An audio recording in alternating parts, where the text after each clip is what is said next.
Salut les petits créatifs et bienvenue dans cette nouvelle vidéo, un nouveau tuto spécial Saint-Valentin. Je vais vous apprendre à réaliser un pendentif en forme de cœur avec deux techniques. On va utiliser notamment des jeux de couleurs, de rouge, de rose et de noir. Vous aurez seulement besoin de noir, de rouge et de blanc avec lesquels vous allez réaliser un dégradé.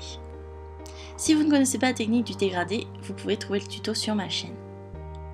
Une fois que c'est fait, je réserve la première moitié pour plus tard et avec l'autre moitié de mon dégradé, je vais la rouler dans l'autre sens et l'aplanir très finement du blanc vers le noir et je vais rouler.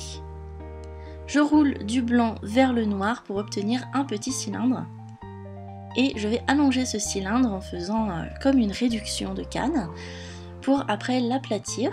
Je vais l'aplatir d'abord avec un outil pour rouler et après à la machine au cran le plus large. Je prends une plaque de texture qui est très profonde, assez profonde en tout cas, et je marque le motif sur notre plaque de dégradé.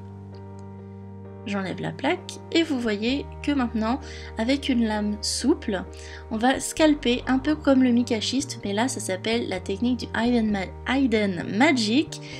Et en fait on voit que ça fait ressortir le motif vraiment avec plein de nuances. Ici en plus on voit tous les roses, tous les rouges, c'est un rouge très profond.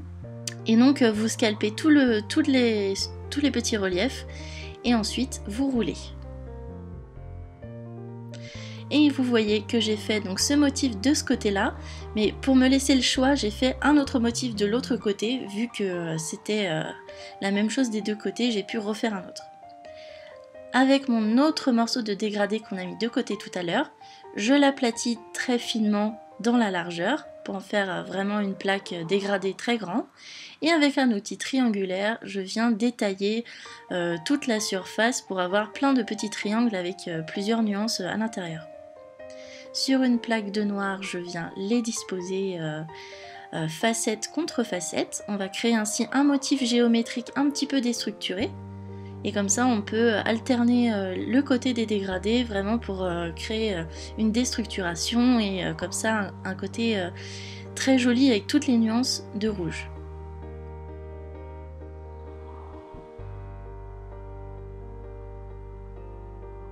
Une fois que vous avez fini votre plaque, vous apposez un morceau de papier sulfurisé et vous utilisez une carte ou le dos d'une lame et vous lissez.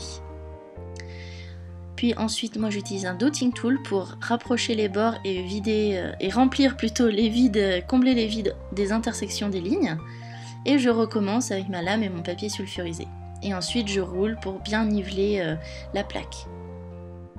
Nos deux plaques sont maintenant terminées. On va pouvoir réaliser une plaque de pâte sombre. Ici ce sont juste les restes. Et j'ai avec ma lame souple découper dans les deux plaques pour me rendre compte un peu de ce que ça va donner à la fin. Je découpe dans les deux plaques et j'assemble les coupures face à face. Mais avant tout, on va texturer la plaque qui sera en dessous pour donner un petit effet sympa. Vous pouvez utiliser n'importe quel style de texture. Puis je replace mes deux plaques de motifs en faisant bien une belle ligne au centre.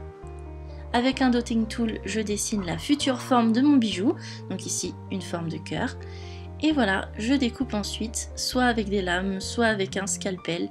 Faites-le comme vous voulez, c'est pas forcément évident sur du papier à poncer à gros grains, mais vous allez voir que avec les différents outils, on peut atteindre une forme vraiment sympa.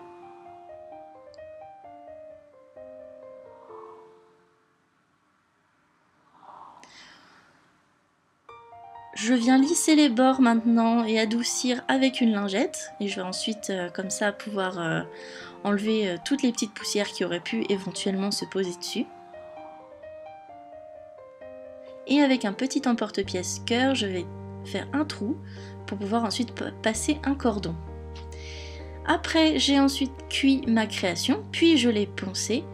Et vous pouvez éventuellement la vernir. Je l'ai laissé mat puisque je trouve ça très joli, les couleurs rouges quand elles restent mat. J'espère que ce tutoriel vous aura plu. En tout cas, bonne Saint-Valentin, que vous soyez seul ou accompagné. Je vous souhaite plein de bonheur. Allez, à très vite. Ciao.